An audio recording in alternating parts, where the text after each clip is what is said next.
إليكم من العاصمة الصومالية مقدشو، وضيفنا في برنامج لقاء اليوم الشيخ حسن طاهر أويس رئيس الحزب الإسلامي الصومالي المعارض. أهلا بك شيخ حسن. أريد أن نبدأ معك الحوار بالأحداث الأخيرة الجارية في الساحة السياسية الصومالية.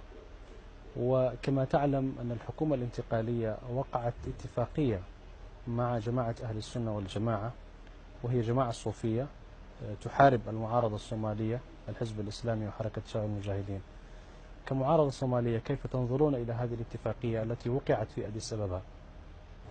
أولا لنعلم أن الصوفية في الآونة الأخيرة في العالم كله الغربيين يريدون أن يستبدلوهم بما يسمونه بالمتشددين، لأنهم يرونهم أنهم أقرب إليهم وممكن أن ينفذوا مخططاتهم في الساحة الإسلامية.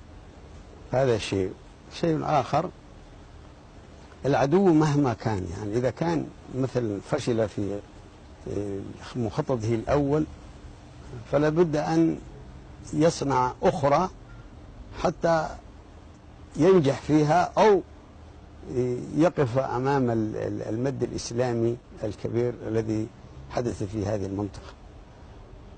فهؤلاء كانوا في الصف ثم أدخلوهم في صفهم، وهؤلاء أيضا صنعوهم بأيديهم، ثم يريدون أن يوفقوا فيما بينهم حتى يكونوا مقاومة أمام المقاومة الإسلامية.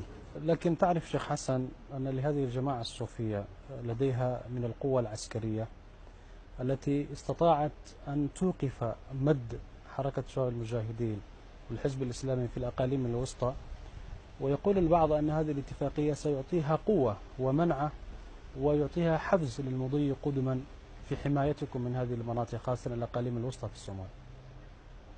مثل من هذا الوقف أو هذا الانتصار لا يعتد به، لأن المشركون حتى أنفسهم كانوا مرات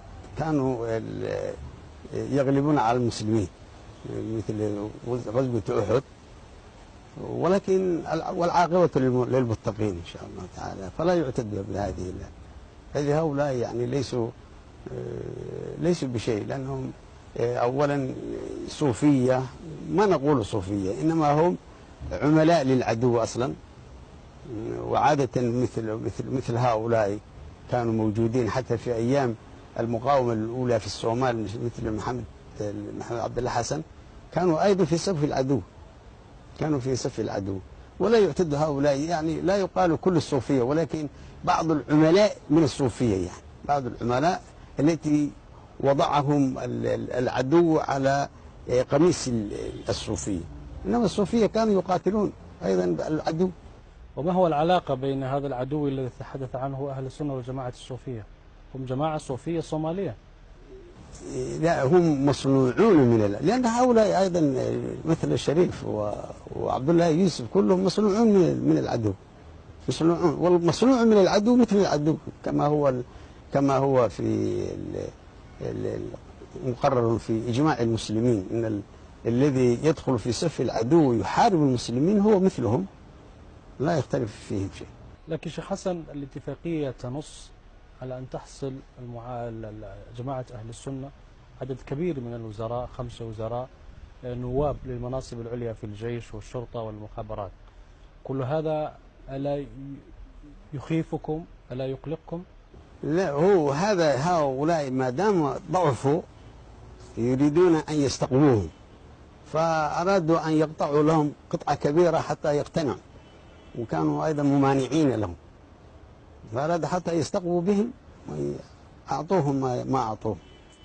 طيب، يعني هناك من يتحدث أن أخطاء المعارضة خاصة حركة الشباب والحزب الإسلامي هي التي أنتجت أهل السنة والجماعة. بمعنى آخر، يعني كحزب إسلامي كيف ترون ما تقوم به حركة شباب المجاهدين من هدم الأضرحة لبعض مشايخ علماء الطريقة الصوفية؟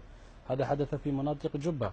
ما هو موقف الحزب الإسلامي من هدم الأضرحة التي تقوم بها الحركة؟ وفرق بين الخطأ